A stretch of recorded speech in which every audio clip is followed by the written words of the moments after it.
What's going on, guys? Chuck here with another awesome Blu-ray purchase. And what I got today is something I just got in from Umbrella. This was something that was, I believe, store exclusive.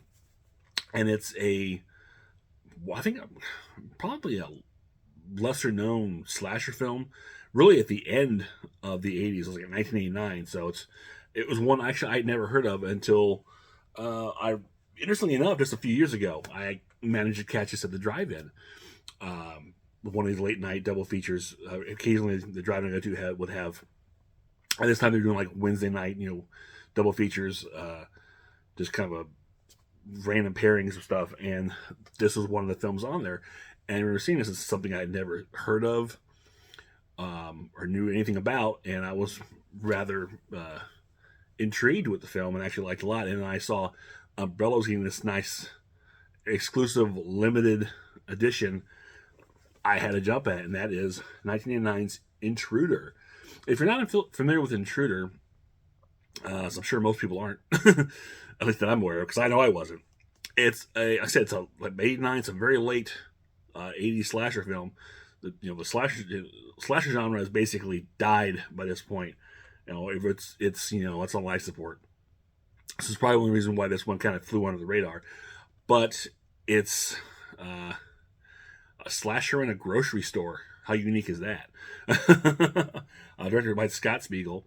It also has Ted Raimi, the brother of Sam, and the only other person I recognize was Renee Estevez, the sister of Charlie Sheen and Emilio Estevez, who you may be familiar with from Sleepaway Camp 2. That's the only other thing I've seen her besides an episode or two of Growing Pains. But this is an interesting little film. Just popping in, checking it out, I realized at least it has the full moon features logo, so maybe it's one of their earlier films as well. But it has an interesting look to it. Obviously, it's very low budget. But being from 1989, it actually feels like it was more like 1982. That's the kind of look you get, more early 80s as opposed to later 80s, close to 90s. But it's got some interesting gory kills. And I have to go back and rewatch it because I haven't seen it since I started driving. I did pop this in to check it out and see how it played and everything, which we'll get that in a minute. But I mean, it's fun. And it was different. I mean, how many times are you going to get a slasher film in a grocery store? That's pretty cool. Now, this is strictly a Blu-ray. It's not a 4K or anything like that. It's a limited edition, and this was limited to 2,000, and this was actually number 559. So, yay me. And like I said, I believe this is exclusive to Umbrella. Now, I don't know if they have a standard edition or not, but this has a couple nice goodies in it. And it is labeled as Region B locked. However, it is not. As seems to be the case with Umbrella, this is region free. I did pop it in my player. It played fine, no problem. So even though the back does say Region B, it is region free. So kudos to Umbrella for that. So let's take a quick look at this. There's the front, nice little coupons. That's kind of cool. Back, and this is a nice hard shell box. There's the back there. And what we got inside here, start off with the Blu-ray. And this has I don't know if you can really tell, but it's kind of a nice gloss. Yeah, you really can't see, but it's kind of embossed a bit, I guess is the word. You can kind of see it in the light. You really can't tell on the camera, but it's a nice little touch. So that's pretty cool. Here's your half off. That's nice. Pop out the disc. Here's version right now. The reverse of it is the exact same thing, except it has that grading number on here, which a lot of people don't like. So I flip on the back to take it away. Here's your back with your specs. Of course, it says Region B. It's not. It is region free.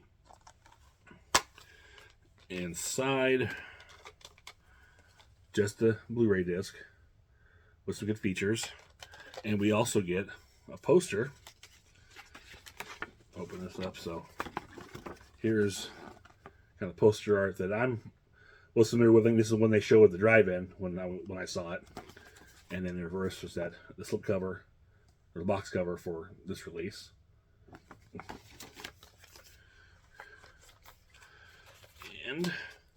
But that is not all. We've also got,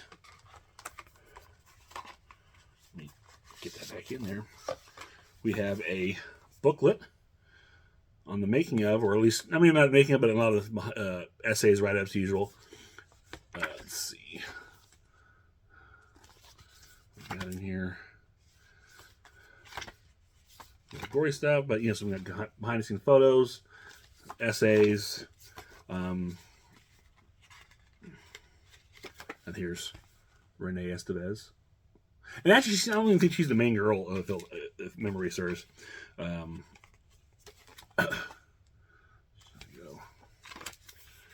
really have to rewatch this because I said I pop it in just to check out and it played. It looks great.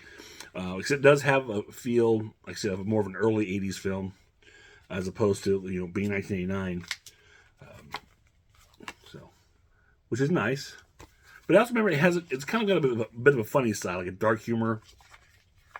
You got some pictures of posters, different variations. I guess Night Crew. I don't know if this was the original title for it. Maybe it was a short film. I'm not sure. But then Intruder, kind of the same thing.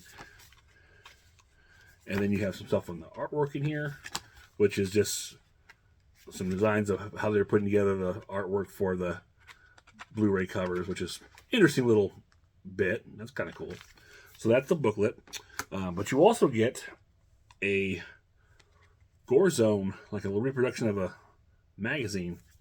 And I'm guessing this is was a real, I'm not sure if it was a real magazine or not. I'm thinking it probably was. So this is kind of cool. They give you this little, reproduction of it. Here's some, get yourself an Evil Dead shirt. TerraVision, some ads. I mean, this is actually, I don't know if this is I'm wondering if this is like the full magazine is shrunk down. It's pretty cool. That's stuff is a little too gory.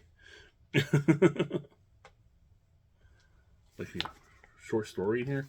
I said I don't want to call it Gore Magazine or Gore Zone. But yeah, this looks like a full-blown reproduction of a full issue. That's pretty cool. Anything here to buy masks. Oh, there's a little bit of Trick or Treat. Still waiting for that one. That should be coming, hopefully, before the end of the year. We're running out of time. Oh, some interview or article on Caroline Monroe.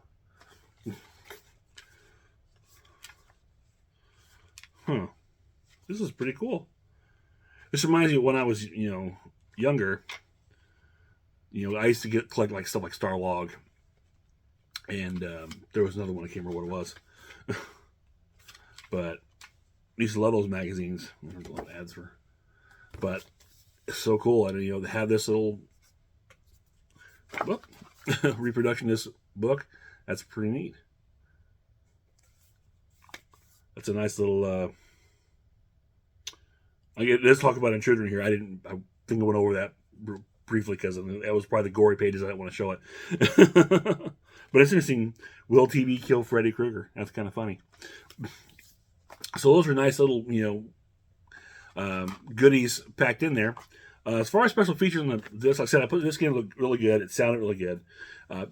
Strictly Blu-ray, nothing too fancy, but it plays and looks good.